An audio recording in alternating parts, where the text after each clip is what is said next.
Hello everyone and welcome to Tech Upskill channel. In today's video, I will show you how to fix Microsoft Store error hexadecimal 803f8001 on your Windows 11 computer. And now let's get started.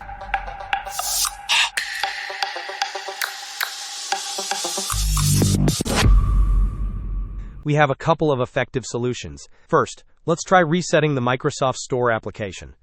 Press the Windows key and the R key simultaneously to bring up the Run window.